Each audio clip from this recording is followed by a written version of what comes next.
Your life as a samurai in feudal Japan. Dawn of the warrior's path. The morning mist clings to the pine trees as you kneel in seiza position on the wooden floor of your family's ancestral home. The tatami mats beneath you carry the weight of generations. Your grandfather's grandfather once knelt in this very spot, preparing his mind for the day ahead. The sliding shoji screens filter the early light into soft patterns across the room, and somewhere in the distance, a temple bell rings, marking the hour of the rabbit.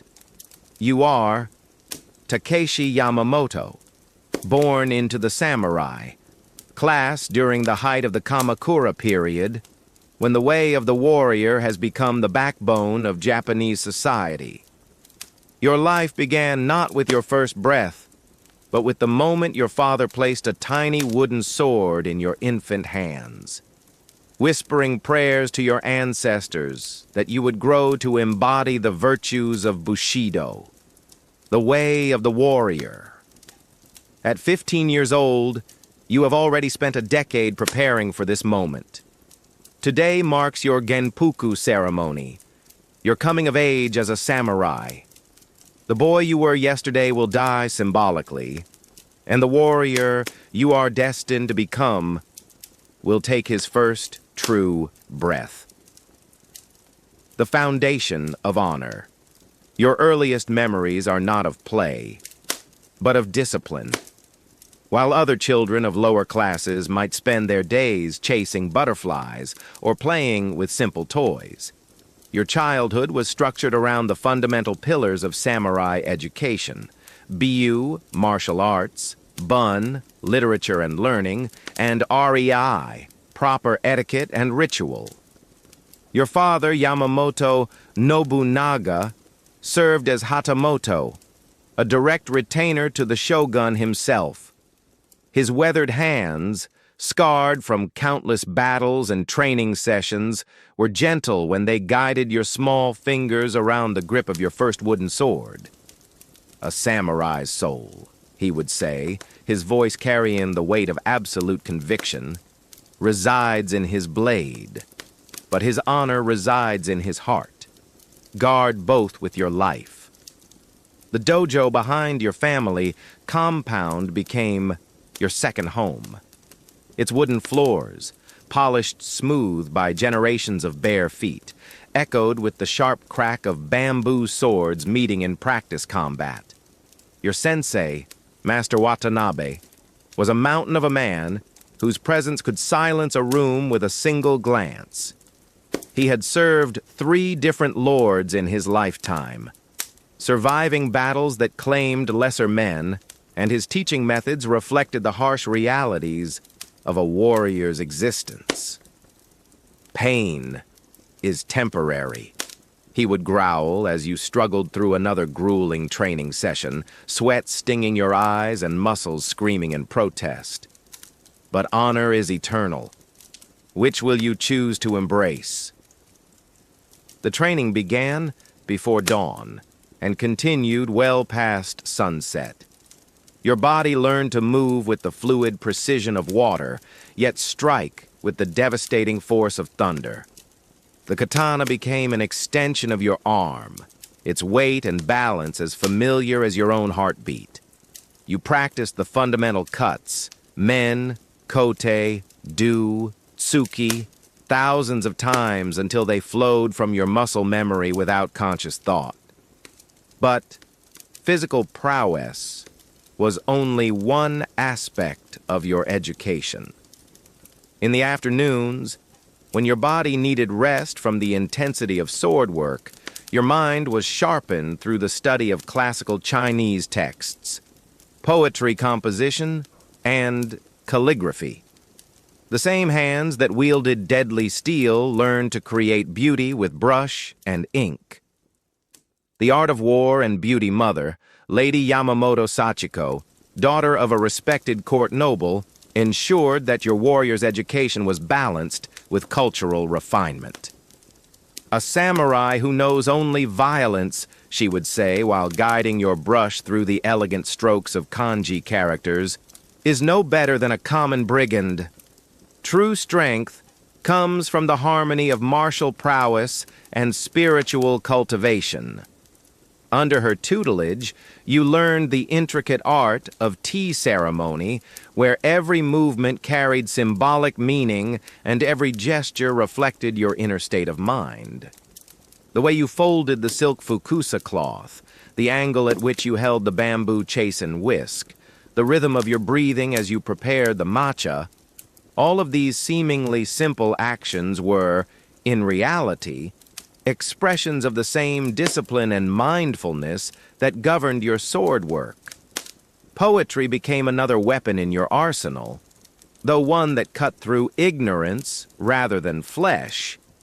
You memorized hundreds of classical verses, learning to appreciate the subtle interplay of seasonal references, emotional undertones, and philosophical insights.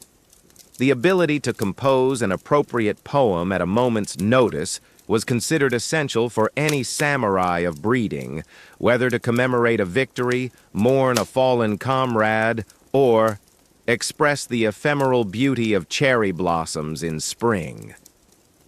One autumn evening, as you sat composing verses under the full moon, Master Watanabe approached with uncharacteristic quietness.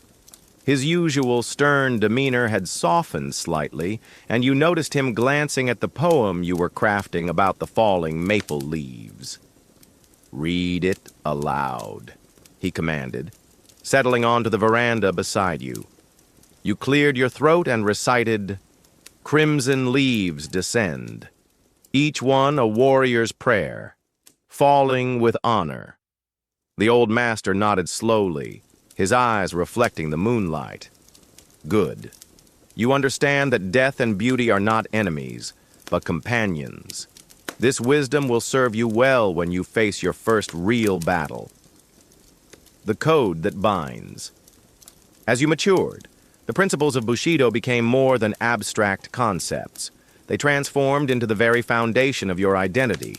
Gi, righteousness; Yu, courage; Jin, compassion; Rei, respect; Makoto, honesty; Meiyo, honor; and Chugi, loyalty, were not merely words to be memorized, but a sacred code that governed every decision, every action, every breath you took. Your understanding of these principles was tested repeatedly through your daily interactions. When the village merchant attempted to overcharge your family for rice during a particularly harsh winter, your response demonstrated GI. You could have simply used your status to intimidate him into lowering his prices.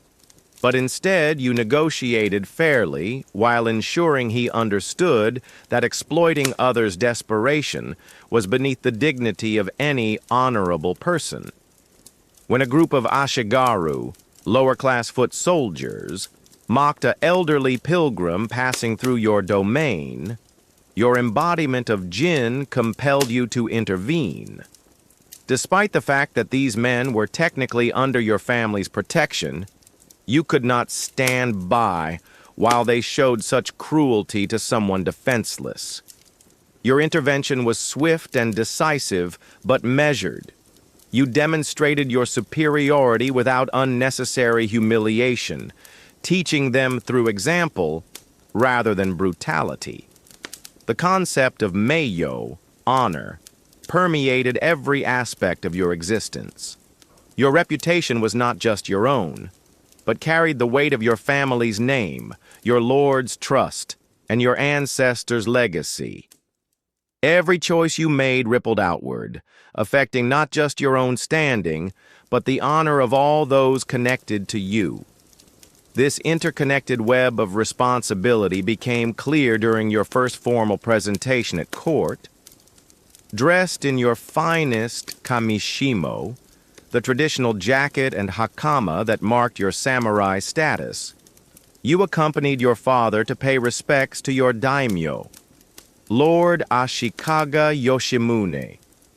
The complexity of court etiquette required precise attention to every detail.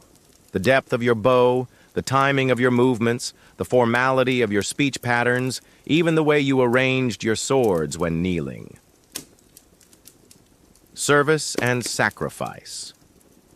Lord Ashikaga was a man of moderate height but commanding presence, his eyes sharp with intelligence, and his bearing reflecting decades of leadership during turbulent times.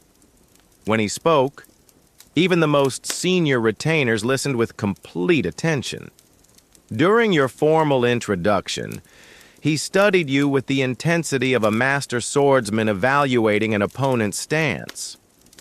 Young Yamamoto, his voice carried the authority of absolute power.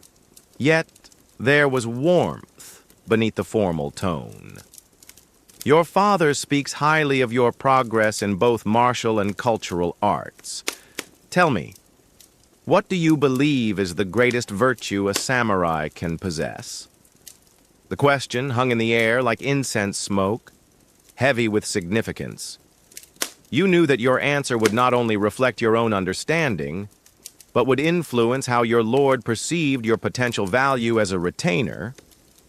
After a moment of respectful consideration, you replied, "My lord, I believe the greatest virtue is chugi, unwavering loyalty.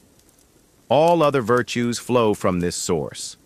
A samurai who truly embodies loyalty will naturally display courage in battle, righteousness in judgment, and honor in all dealings. Loyalty to one's lord, one's family, and one's principles creates the foundation upon which all other noble qualities can flourish." Lord Ashikaga's slight nod indicated approval, but his next words carried a deeper challenge. Loyalty can sometimes conflict with other virtues. What would you do if your lord commanded something that contradicted your sense of righteousness? This was the question that separated mature samurai from mere sword wielders. You had discussed this dilemma extensively with your father and sensei, knowing that such situations arose more often than many cared to admit. Your response came from deep conviction rather than mere recitation. "My lord, true loyalty sometimes requires the courage to respectfully counsel against actions that might bring dishonor. If my lord persisted in a course I believed to be wrong, I would first examine my own understanding to ensure I was not blinded by pride or ignorance. If I remained convinced that righteousness demanded opposition, I would fulfill my duty by offering my life to demonstrate the sincerity of my concerns, trusting that my death might serve as counsel where my words could not." The room fell silent. Several of the senior retainers exchanged meaningful glances, recognizing the weight of your statement. Lord Ashikaga studied you for what felt like an eternity before speaking again. "You understand that the path of the samurai leads inevitably to death, whether in battle, through seppuku, or in the service of principles greater than oneself. Are you prepared to walk this path without hesitation?" "Yes, my lord. Death is merely the gateway through which honor passes into immortality." The reality of battle. Your papo philosophical understanding of death and honor was tested sooner than expected. Barely 6 months after your coming-of-age ceremony, reports reached Lord Ashikaga's domain of bandits attacking, merchant caravans along the mountain passes that connected your territory to the capital. These were not common criminals, but masterless samurai, ronin, who had lost their lords during recent political upheavals and had turned to brigandage rather than face the honorable death of seppuku. The irony was not lost on you. Your first real combat would be against men who had once sworn the same oaths you now carried, but who had chosen to abandon their principles in favor of survival. Master Watanabe used this as a teaching moment during your final preparations. These Ronin represent the darkness that exists within every samurai's soul. He explained, while helping you adjust your armor. They are what we become when we choose fear over honor, when we place our lives above our principles. Tomorrow, you will not just be fighting enemies. You will be fighting the temptation to become them. Your armor was a masterpiece of both protection and artistry. The main cuirass, or do, was constructed of overlapping iron and leather plates lacquered in deep blue, with intricate gold designs depicting flying, cranes, symbols of longevity and good fortune. The helmet, or kabuto, bore your family mon, crest, prominently displayed, ensuring that your deeds in battle would be properly attributed to your lineage. But more significant than the physical armor was the spiritual preparation. You spent the night before departure in meditation and purification rituals, cleansing your mind of all thoughts except service to your Lord and dedication to your principles. You composed what might be your death poem. Morning cherry blooms, petals fall like warrior souls, beauty in brief life. As dawn broke over the mountains, your unit of 20 samurai and 50 Ashigaru prepared to depart. Lord Ashikaga himself came to see you off, a gesture that honored not just you, but your entire family. His final words were simple but profound. Return with victory, or do not return at all. But remember, victory without honor is merely another form of defeat. The test of steel and spirit, the mountain pass where the bandits had established their base, was a natural fortress, with steep cliffs on either side and narrow approaches that negated any numerical advantage. Your commander, the experienced Sato Hideyoshi, was a veteran of numerous campaigns who understood that this engagement would require both tactical brilliance and individual heroism.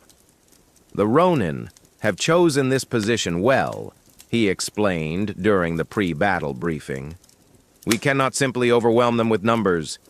Each of you must fight with the skill of 10 men and the courage of 100. As you took your position for the assault, your heart hammered against your ribs with such force that you wondered if your armor might crack. This was the moment that every hour of training had prepared you for, yet no amount of practice with wooden swords could truly replicate the weight of knowing that death waited just heartbeats away. The signal came as the sun reached its zenith, a war cry that echoed off the mountain walls like thunder. Your legs carried you forward before your mind fully processed the command, muscle memory and years of conditioning overriding the natural human instinct for self-preservation. The first Ronin you encountered was a man perhaps twice your age, his face scarred by previous battles, and his eyes carrying the hollow look of someone who had abandoned hope. His katana moved with the fluid expertise of decades of training, but there was something missing from his technique, the spiritual fire that transforms mere swordplay into an expression of the warrior's soul. Your blades met with a sound like temple bells, the vibration traveling up your arms and resonating in your chest. Time seemed to stretch and compress simultaneously. Each exchange of cuts and parries felt both instantaneous and eternal. You found yourself moving not through conscious decision, but through the deeper wisdom that Master Watanabe had spent years cultivating within you. The Ronin's technique was flawless, but his spirit was broken. where your strikes carried the focused energy of absolute commitment. His defensive movement spoke of someone who fought merely to postpone the inevitable. The decisive moment came when he overextended slightly during an aggressive thrust. You deflected his blade and struck with a single, perfect cut that ended his suffering. As his body fell, you felt not triumph, but profound sadness. This man had once stood where you now stood, filled with the same ideals and dedication. The corruption of his principles served as a stark reminder of how quickly honor could be lost if one's vigilance ever wavered. The aftermath of violence. The battle lasted less than an hour, but its impact on your soul would resonate for years to come. When the last Ronin fell, either to your comrades' blades or to their own hands in a final gesture of recovered honor, the mountain pass fell silent, except for the wind singing through the peaks. You knelt beside the body of the man you had killed, offering a prayer for his spirit and hoping that death might restore the honor that life had stolen from him. This was not empty ritual, but genuine compassion. Jin, one of the fundamental virtues of Bushido, demanded that you recognize the humanity even in your enemies. Commander Sato approached as you completed your prayers. His own armor was splattered with blood, and there was a deep weariness in his eyes that spoke of too many such battles. "Your first kill," he observed, settling into Seiza beside you. "How do you feel?" The question seemed impossible to answer adequately. How could words capture the complex mixture of relief, sorrow, pride, and existential weight that pressed down on your shoulders? Finally, you managed. "I feel changed, sir. As if I have crossed a bridge that can never be recrossed." "Good." He nodded slowly. The day a samurai stops feeling the weight of taking life is the day he begins to die inside. Remember this feeling. Let it remind you that your sword should never be drawn in anger, only in service to justice and duty. The return journey to Lord Ashikaga's castle was subdued. Your unit had accomplished its mission with minimal casualties. Only 3 Ashigaru had been seriously wounded, and no samurai had fallen. By any military standard, this was a complete success. Yet you found yourself composing poems not about victory, but about the ephemeral nature of life and the tragic waste of the Ronin's fallen honor. The deeper mysteries. Back at the castle, your successful completion of your first military campaign earned you formal recognition as a fully adult samurai in service to Lord Ashikaga. The ceremony was held in the main hall, with the entire household, samurai, servants, and family members, gathered to witness your formal investiture. Lord Ashikaga presented you with a new katana, forged by the renowned swordsmith Kotetsu. The blade was a masterpiece of metallurgy and artistry, its heiman, temper line, flowing like clouds across the steel surface. More importantly, it carried with it a genealogy of honor. This sword had belonged to a legendary samurai of the previous generation who had died heroically defending his lord's heir during a palace coup. This blade has tasted both victory and noble death, Lord Ashikaga intoned during the presentation. May you prove worthy of its legacy, and may it serve you as faithfully as you serve your principles.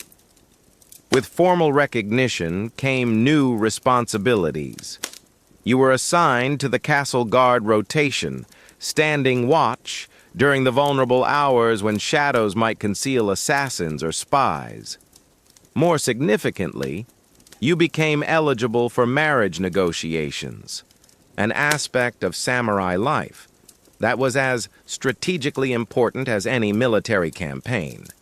Your parents had been conducting discreet inquiries among families of appropriate status, seeking a bride who would not only bring honor to your lineage, but whose own martial and cultural accomplishments would complement your own. The woman they eventually identified was Lady Yamamoto Midori, daughter of a respected retainer to a neighboring daimyo. Lady Midori was renowned not only for her beauty, but for her mastery of the naginata, the curved blade polearm that was the traditional weapon of samurai women. She was also accomplished in poetry, music, and the intricate art of flower arrangement. Perhaps most importantly, she shared your deep commitment to the principles of Bushido, viewing marriage not as a romantic indulgence, but as a sacred alliance in service to family honor and social duty. The Union of Warriors. Your first meeting with Lady Midori took place in the formal garden of her family's residence, with both sets of parents present to ensure proper decorum. She knelt across from you in perfect seiza, her kimono arranged with mathematical precision, and her eyes respectfully lowered, yet there was nothing submissive about her presence. Even in stillness, she radiated the controlled power of a master martial artist. The conversation was conducted according to strict protocol, with poetry serving as the primary medium of communication. You offered a verse about the strength of mountain pines weathering winter storms, to which she responded, with imagery of complementary trees whose roots intertwined to share strength. The exchange was both deeply personal and utterly formal, a perfect expression of the samurai approach to emotion, where feelings were refined through discipline into something approaching art.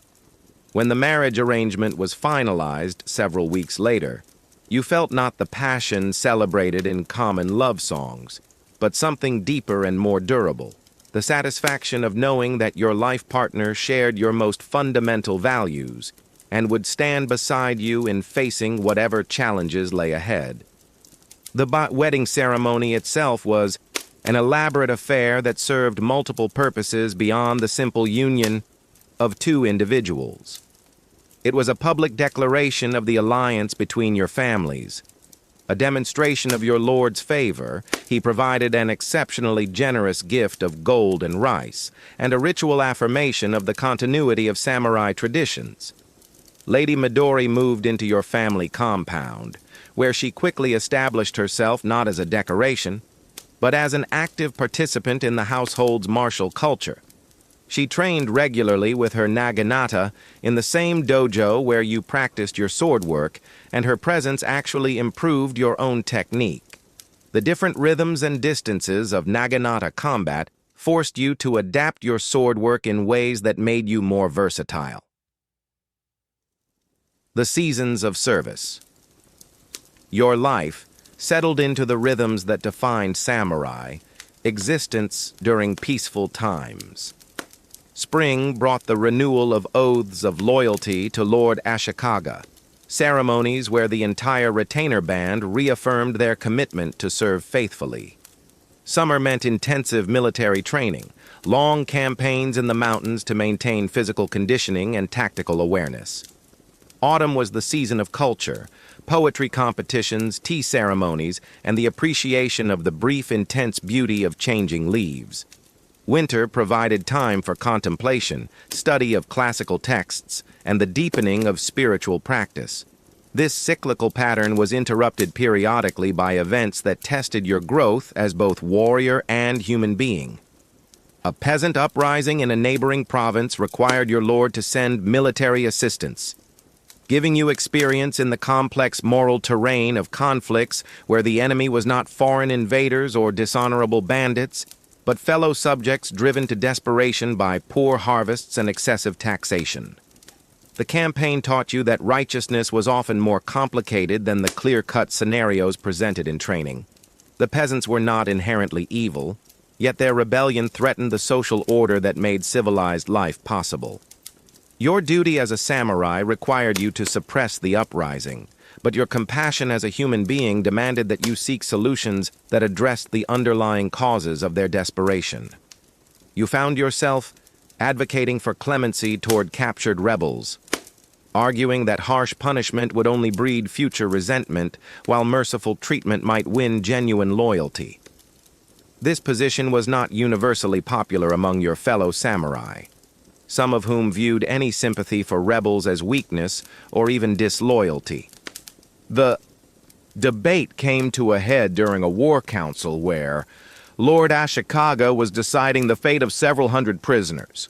The majority opinion favored mass executions as a warning to other potential rebels, but you requested permission to speak in favor of alternative measures. "My lord," you began, your voice steady despite the weight of contradicting senior retainers. "I do not question the justice of our cause or the necessity of maintaining order. However, I believe that true strength lies not in our ability to destroy, but in our capacity to transform enemies into allies. These peasants rebelled not from malice but from desperation. If we address their legitimate grievances, while punishing only the ringleaders, we may earn their genuine loyalty rather than their fearful submission." The weight of leadership, your words, carried more weight than might have been expected from someone of your relatively junior status, largely because your conduct during the actual fighting had earned respect from both peers and superiors. You had distinguished yourself not through reckless heroics, but through the kind of steady, principled courage that made other samurai willing to follow your lead. Lord Ashikaga listened carefully to all perspectives before rendering his decision. In the end, he chose a middle path that incorporated elements of your recommendation. The rebellion's leaders were executed as required by law and precedent, but the majority of prisoners were pardoned after swearing new oaths of loyalty. Additionally, he ordered an investigation into the local administration that had allowed conditions to deteriorate to the point of rebellion. This experience marked a significant evolution in your understanding of leadership and responsibility. You began to see that the samurai's role extended beyond simple martial prowess to encompass a kind of moral stewardship over society as a whole. Your class's privileges carried with them an obligation to ensure that power was exercised justly and that the social order served the welfare of all people, not just the elite. This broader understanding influenced your approach to your own household management. When Lady Midori gave birth to your first son, an event that filled you with joy, tempered by the sobering awareness of your responsibility to raise another generation of honorable samurai, you began planning his education not just in martial arts and classical learning, but in the complex ethical challenges that real leadership would require. You also took a more active role in your domain's civil administration, working with the magistrates and administrators who handled taxation, public works, and dispute resolution. This experience gave you first-hand insight into the daily challenges faced by farmers, merchants, and artisans, deepening your appreciation for the interconnected nature of society and your own responsibility as a member of the warrior class. The art of peace. As years passed and your reputation grew, you found yourself increasingly involved in the kinds of subtle diplomatic negotiations that prevented conflicts rather than fighting them. Your lord began assigning you to delicate missions where military force would be counterproductive, boundary disputes between neighboring domains, marriage negotiations between rival families, and trade disagreements that could escalate into violence if handled clumsily. These assignments drew heavily on all aspects of your education. The classical poetry that had once seemed like mere cultural ornamentation proved invaluable in communications where direct statements might give offense. Your calligraphy skills were essential for documents that needed to convey both legal precision and aesthetic refinement. Even your understanding of tea ceremony became diplomatically useful, as the ritual provided a neutral framework for delicate conversations. One particularly challenging assignment involved mediating a dispute between two of Lord Ashikaga's retainers whose families had feuded for generations over water rights to a mountain stream. Both sides had legitimate claims supported by ancient documents, and both had the martial prowess to enforce their positions through violence if negotiations failed. The solution required weeks of careful investigation, consultation with legal scholars, and the kind of creative thinking that transformed zero-sum competition into mutual benefit. You discovered that the stream's flow varied significantly with the seasons, and that the two families' agricultural needs peaked at different times of year. By proposing a seasonal sharing arrangement that gave each family primary access when they needed it most, you were able to craft an agreement that left both sides feeling that their honor had been preserved. More importantly, the process itself became a model for future dispute resolution. The careful attention to historical precedent, the respectful hearing given to all parties, and the creative search for win-win solutions established patterns that were adopted by other administrators throughout the domain. The twilight of a way of life. As you entered middle age, your hair beginning to show threads of silver and your movements carrying the accumulated wisdom of decades of training. You became increasingly aware that the world around you was changing in fundamental ways. Reports from the capital spoke of new technologies arriving from distant lands. Firearms that could kill at distances beyond sword reach. New forms of ship construction that revolutionized naval warfare, and political philosophies that questioned the divine right of traditional hierarchies.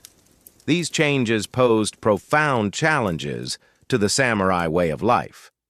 If individual martial prowess could be negated by technological advantages, what was the future of a warrior class whose identity was built around personal combat skills?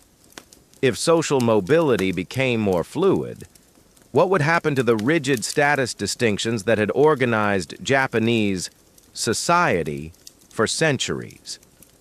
You discussed these concerns extensively with Lord Ashikaga during your regular private audiences. He was a thoughtful leader who understood that adaptation would be necessary for survival, but he also recognized the dangers of abandoning proven traditions too quickly. The principles of Bushido are eternal, he observed during one such conversation, but their expression must evolve with changing circumstances. Our challenge is to preserve the essence while adapting the form. This philosophy guided your approach to training the next generation of samurai, including your own sons. You maintained the traditional emphasis on character development, physical conditioning, and cultural refinement, but you also ensured that they understood the broader world context in which they would serve. They learned not just swordsmanship, but also the strategic implications of new military technologies. They studied not just classical Chinese philosophy, but also the practical sciences that were reshaping human understanding of the natural world. The eternal way, as autumn settled over your domain like a silk kimono, painting the mountains in shades of gold and crimson, you found yourself returning more frequently to the fundamental questions that had shaped your youth. What did it mean to live with honor in a changing world? How could ancient principles remain relevant in the face of unprecedented challenges? What legacy would your generation leave for the children who would inherit an utterly transformed society? The answers, you realized, lay not in rigid adherence to specific practices, but in the deeper understanding of why those practices had developed in the first place. The rituals of Bushido were valuable not as empty ceremonies, but as methods for cultivating wisdom, courage, and compassion. The martial arts were important not just as combat techniques, but as ways of disciplining the mind and spirit. The aesthetic pursuits were meaningful not as mere decoration, but as expressions of the human capacity to find beauty and meaning even in the face of impermanence. This understanding informed your final years of active service. When younger samurai came to you for guidance, you taught them that the greatest strength lay not in their ability to preserve unchanging traditions, but in their capacity to carry forward the essential spirit of those traditions into whatever future awaited. Your death poem, composed during a peaceful evening as you sat watching the moon rise over the mountains where you had fought your first battle decades earlier, captured this understanding. Ancient mountain streams flow toward new seas, yet carry the same pure water. The way of the samurai, you had learned, was ultimately about the cultivation of character in service to something greater than oneself. Whether that service was rendered through the traditional forms of your era or through adaptations necessitated by changing times, the fundamental commitment remained constant: to live and die with honor, to protect the innocent and serve justice, and to leave the world more beautiful and just than you found it. This was the true victory that no changing technology or shifting political system could diminish, the triumph of the human spirit over the forces of chaos and despair, achieved one choice at a time, one day at a time, one lifetime at a time, echoing across the generations like the pure sound of temple bells, carrying prayers toward heaven.